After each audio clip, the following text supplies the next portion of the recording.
Picture this. It's 6:30 in the morning, end of May, and the sun's barely over the fence line. There's dew on the tomato leaves, a few bees already working the basil flowers, and there you are, standing at the edge of your raised bed with a spray bottle that has no label on it, just a clear liquid inside. You aim it low, right at the crabgrass pushing through the mulch, 2 inches from your pepper starts, and you squeeze. No gloves, no mask. The bees don't leave. You don't flinch, because you already know what's going to happen by noon. Everything this bottle touches that you didn't plant dies. And the whole bottle cost you less than a coffee. Now, before I show you what's in that bottle and exactly how to mix it, if you've spent years fighting weeds the hard way and the expensive way, and you're tired of losing, you're in the right place. Hit subscribe. Not for me, for the stuff that keeps coming after this, because this channel is where the simple answers live. The ones nobody's got a reason to sell you. You know what that garden looked like 3 weeks ago?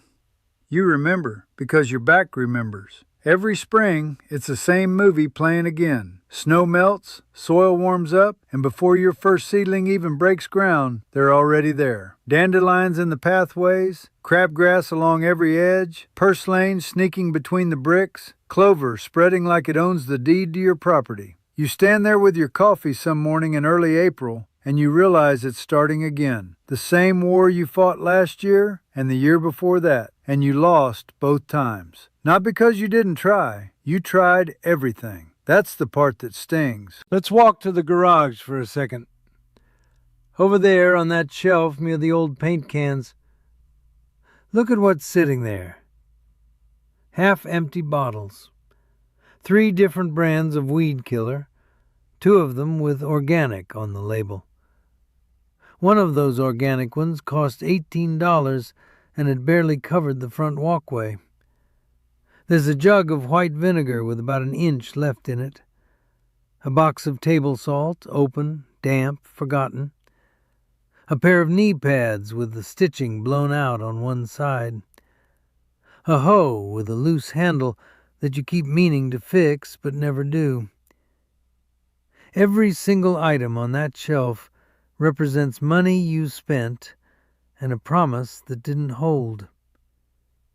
That shelf is a museum of things that almost worked. Vinegar. Let's talk about vinegar, since everybody and their cousin has told you it's the magic answer. Here's the truth about household vinegar, the stuff you buy for $2 at the grocery store. It's 5% acetic acid. It burns the leaves, sure. You spray a dandelion with it on a hot afternoon, and by evening the top looks scorched, brown, crispy. Feels like victory. Then, 6 days later, you walk past that same spot, and there it is again. Bright green, standing taller than before, almost like it's mocking you. Because the root never died. 5% acid scorches the surface. It doesn't travel down. The root sits there underground, perfectly alive, just waiting for you to turn your back. So people get clever. They add salt, lots of salt. And yeah, salt kills things. Salt kills weeds. Salt also kills soil. It pulls moisture out of everything it touches, and it doesn't wash away fast. You dump salt on a garden path, and nothing grows there for a year, maybe 2. You dump it near a vegetable bed, and you just poison the ground your tomatoes drink from. You won't see the damage right away. You'll see it in August, when your plants are yellowing and stunted, and you can't figure out why. Salt is not a weed killer. Salt is a scorched earth policy. And your earth is too valuable for that. Then there's dish soap. You see it in every recipe online. Add a squirt of dish soap. And people think the soap is doing the killing. It's not. Soap is a surfactant.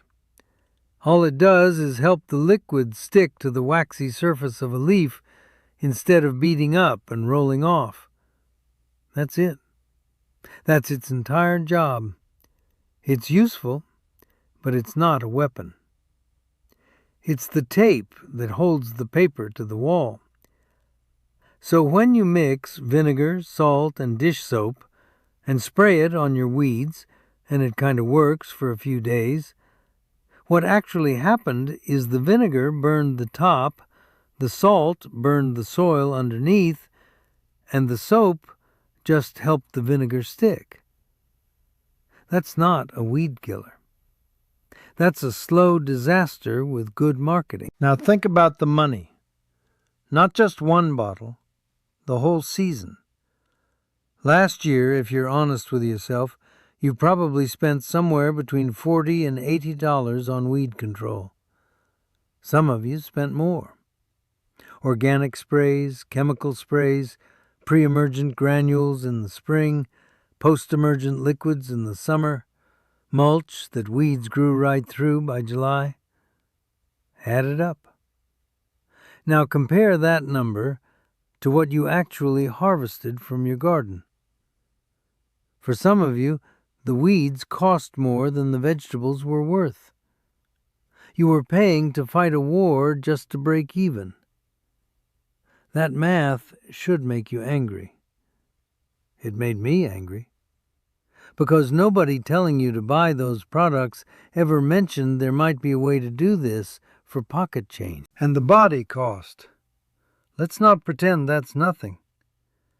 Hand weeding is honest work, and I respect it. But there comes a morning when you swing your legs off the bed and your lower back locks up and you stand there bent over like a question mark, waiting for your spine to negotiate with your muscles. I know that morning. I've lived that morning. You spend 2 hours on your knees pulling crabgrass in June heat, and you pay for it for 3 days.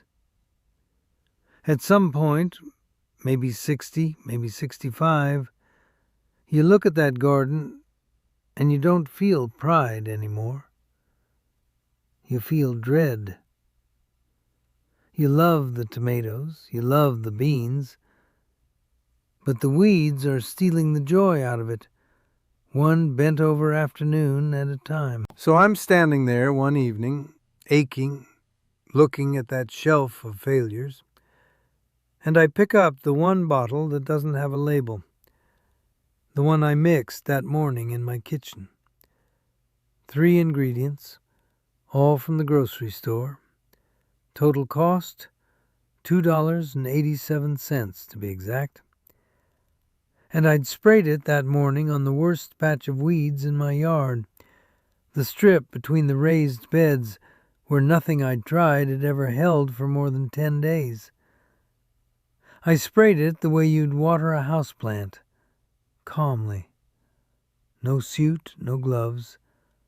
The bees were out, I didn't care. And I'm standing there that evening, looking at that same strip, and every single weed I touched is brown, flat, curled, done. And my tomatoes, 3 inches away, are standing there fine, not a mark on them. That's the moment I knew everything on that shelf was a lie. Not because those products were fake, because the answer was always simpler than what they were selling. Come into the kitchen. I want you to see this, because there's nothing to hide, and that's the whole point. On the counter there are 3 things. A gallon jug of regular white vinegar, 5%, the cheap one, 69 cents at most stores. A bottle of citric acid powder. You'll find it in the canning aisle or the cleaning section. A small bag costs about $3 and lasts you months because you only need tablespoons at a time. And a small bottle of plain liquid Castile soap, not dish soap with fragrances and antibacterial chemicals in it, real Castile soap, the kind your grandmother used for everything from laundry to washing the dog. That's it. Those are your 3 soldiers. No secret fourth ingredient, no link to click, no special order from some website. Grocery store, cash register, done. Here's how you mix it, and here's why it matters to do it exactly this way. 1 gallon of white vinegar goes into a clean sprayer, a regular pump sprayer, nothing fancy. Then you add 2 tablespoons of citric acid powder. Stir it or shake it until the powder dissolves. What you've just done is taken that 5% acetic acid and pushed its effective strength higher without buying expensive horticultural vinegar. Citric acid is an organic acid itself. It works alongside the vinegar, not against it. Then you add about a teaspoon of the Castile soap. That's your surfactant. It breaks the surface tension on the leaf so the acid doesn't just bead up and roll off into the dirt. It makes the mixture grab hold and sit there.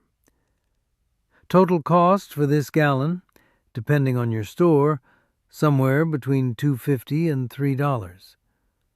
1 gallon covers a lot of ground, more ground than that $18 organic bottle ever dreamed of. Now let me tell you why this works, in plain language. Because you deserve to understand what you're putting on your soil. Every weed leaf has a waxy coating on its surface, a shield, basically. That coating protects the plant from drying out in the sun. When your vinegar citric acid mixture hits that leaf, the soap breaks the shield first. Then the acid sits directly against the exposed leaf cells. In sunlight, and this part is important, you need sun, that acid pulls moisture out of the cells fast. The leaf can't protect itself anymore. It dehydrates from the outside in. Within 2 or 3 hours on a sunny day, you'll see the edges curling, the color draining from green to yellow to brown. By the next morning, that weed is flat on the ground, like it was ironed there. But I need to be straight with you here because I'm not going to do what those product companies do and pretend there are no limits. This is a contact killer. It destroys what it touches. That means 2 things you need to hear. First, if you spray it on your tomato leaves, it will burn your tomato leaves just like it burns a dandelion. This is not selective. You aim it where you want death, and you keep it off what you want alive. A calm hand and a focused nozzle, that's all it takes, but you do need to pay attention. Second, 1 pass won't kill an old established weed with a taproot 2 feet deep. Dandelions, thistles, Bermuda grass that's been living in your garden longer than your dog has.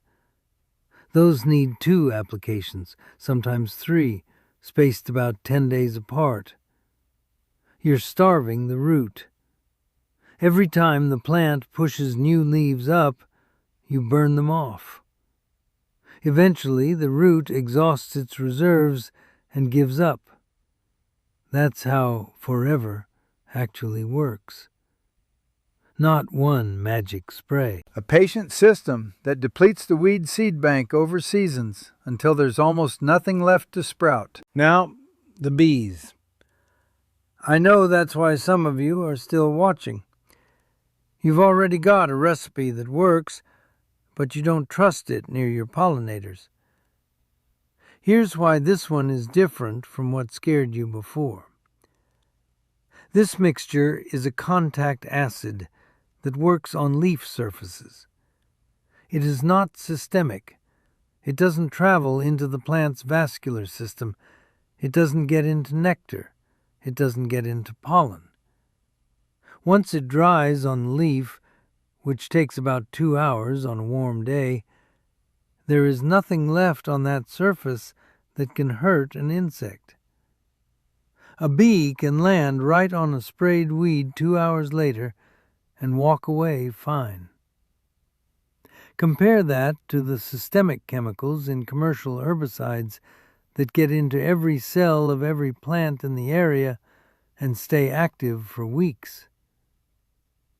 That said, I spray in the morning before the bees are really active on low plants, and I avoid spraying anything that's currently flowering. Common sense. You're not trying to hit bees with wet spray. You're giving it time to dry before they show up for work. Let me take you back outside.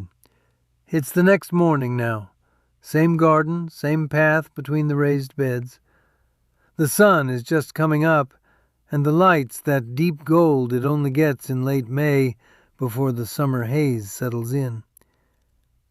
And there they are, yesterday's weeds, brown, flat, papery. The crabgrass that was pushing through the mulch is curled up like burnt parchment.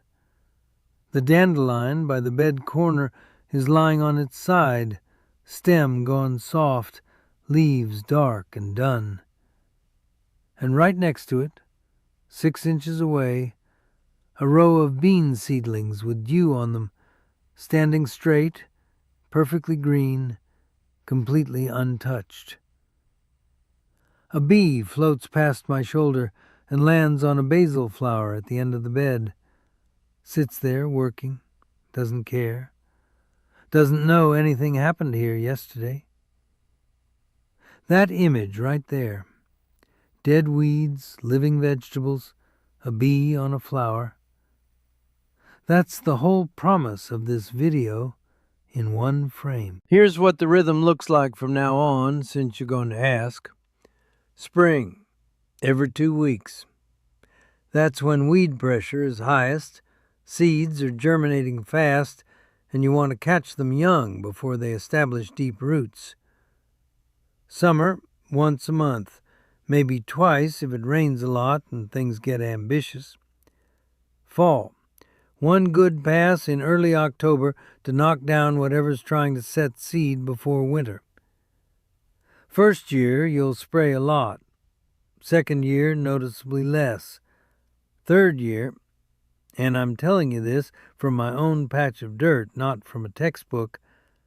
Third year, I walked my garden in June and found maybe a dozen weeds total, where I used to find hundreds.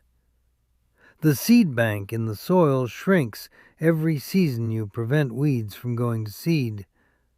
That's the forever part. Not a single application that lasts eternally. A rhythm that makes the problem smaller every single year until one morning you walk out with your coffee and realize you're not even looking for weeds anymore. 1 gallon, 3 ingredients, less than $3. And tomorrow morning, you can try it yourself. Pick the worst patch in your yard, the spot where you've given up, where the weeds won every round. Mix this up tonight, spray it after 10 in the morning when the sun is direct, and then go check on it at dinner. You won't need me to tell you if it worked. Your eyes will tell you. And if you're standing there looking at brown weeds next to green vegetables, with a bee buzzing past your ear, you'll know what I knew that first evening. The answer was never complicated. It was never expensive. It was sitting in the grocery aisle the whole time. And the only reason you didn't find it sooner is that nobody makes money when you spend $3 once and never come back. There's more to show you. What to do around fruit trees is a different game, and I'll get to that. But for now, go mix a batch. Your garden's been waiting long enough.